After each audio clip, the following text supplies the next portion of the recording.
Hello and welcome back to the Wargame Explorer. My name is Rob Wells. It has been a while since I made a video. It's been a while since I had a haircut. This is kind of a weird video and I've been putting it off because kind of the anticipation has been building for this and I am not ready for it to be here, but it's here. Since I was 9 years old, have been fascinated with model trains. It was model trains that got me into miniatures, and it was miniatures that got me into wargaming. And the first wargaming table that I had was a repurposed model railroad table that I had previously, when I was 9 years old, had a model railroad set on, and I tore down the scenery of that and turned it into a wargame table, and the rest is history. But I have always wanted to go back to model railroads, and I didn't think I could until I was watching, because I always had HO scale trains, which are the trains are about this tall, about this long, and you kind of need like a 4 foot by 8 foot space to do your model railroading in, and I just didn't have a space that big. My place where I live right now is just too small. There's no extra rooms, there's no garage, and I didn't have the space. But I was watching one of my YouTube heroes, Boylai Hobby Time, and I watched him make an N-scale model railroad on a 2 foot by 4 foot piece of foam. And I thought, well, I have that much space. I have 2 foot by 4 foot. In fact, I've got a little bigger than 2 foot by 4 foot because I happen to have this magnificent desk. Let me see if I can get the desk in the shot. So my desk, you can see it's now covered in foam. It starts over there. This is where I work. This is where I paint.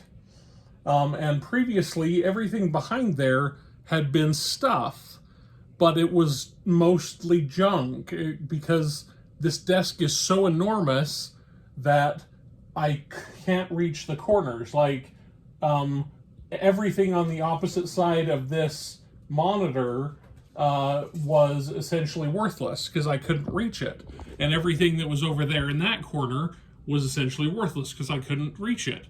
And so I went out this weekend, and well, I've been planning this for a while, and I went out this weekend and I bought this XPS foam. I bought a sheet of MDF that goes underneath it. I cut it to size, and there's going to be a train running around it, and I'll put up here on the screen the picture of the train layout that I've designed. That is it loops underneath the monitor, and it goes around the back, and it comes around here, and it's going to be a model railroad layout, and I'm so excited for this friggin' thing. And I'm also nervous. I'm really nervous because I have been anticipating this for 35 years. I've been wanting to build a good model train, and like, now I have the skills. I know how to build terrain because I've been building so much wargaming stuff. I know how to make a mountain. I know how to make a tree. I know how to make a lake. I know all of these things because I've got all these skills. Now, this is going to be a weird model railroad. It's going to be, in model railroading, there are two types of model railroading. There is freelance and there is prototype. Prototypical training is that you are trying to recreate reality.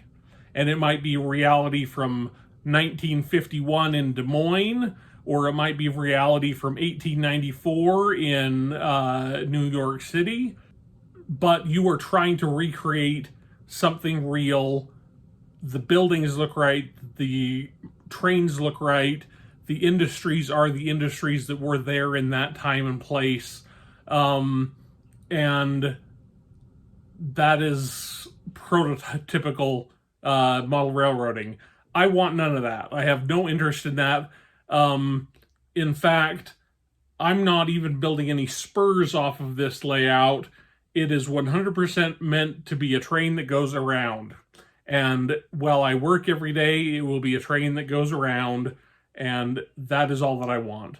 And maybe one day I will get more aggressive and build a train that does other stuff, but I wanted it to go around. But freelance means you can do whatever you want with it. I'm taking that to the extreme. In my last video, you saw my Pilgrims and Sea Monsters. There will be Pilgrims and Sea Monsters on this model railroad layout. There will be war game stuff on this layout.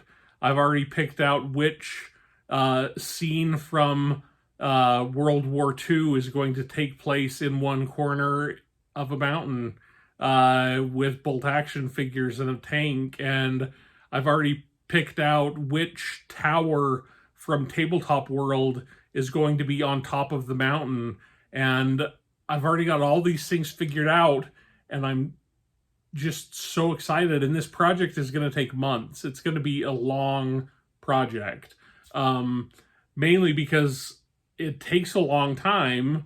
Model railroading takes a lot of time.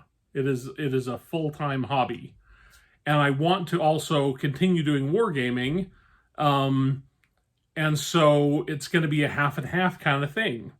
Model railroading also, people complain about how Warhammer is expensive. It's got nothing on model railroading. Model railroading is so expensive. Like, one boxcar can cost you $30. And you have a train on some of these layouts where there are 25 boxcars following 3 locomotives, and the locomotives are each $200. And that has nothing to include the amount of time that you've sunk into this, and the amount of effort, and the amount of materials, and the train track itself that is expensive, and all of the electrical work is expensive, and the lights are expensive. And this is going to definitely have lights. I already have that worked out. Anyway, I hope that you're here for the ride with me. It's going to be frigging exciting. I'm so thrilled at this prospect. I hope that you will stay tuned. I will post more videos more often to show updates. If you would like to donate to the cause, sign up for my Patreon, and I will show you behind the scenes stuff. My Patreon supporters are right here. They're fabulous people. I love them. They have helped me keep going through all of this. But if you want to help to make this train a reality, to help me buy a boxcar, to help me buy a light, I would love it. I'll put also in the thing the buy me a coffee if you want to just give me $3. Thank you so much for watching. There will be more to come. Bye.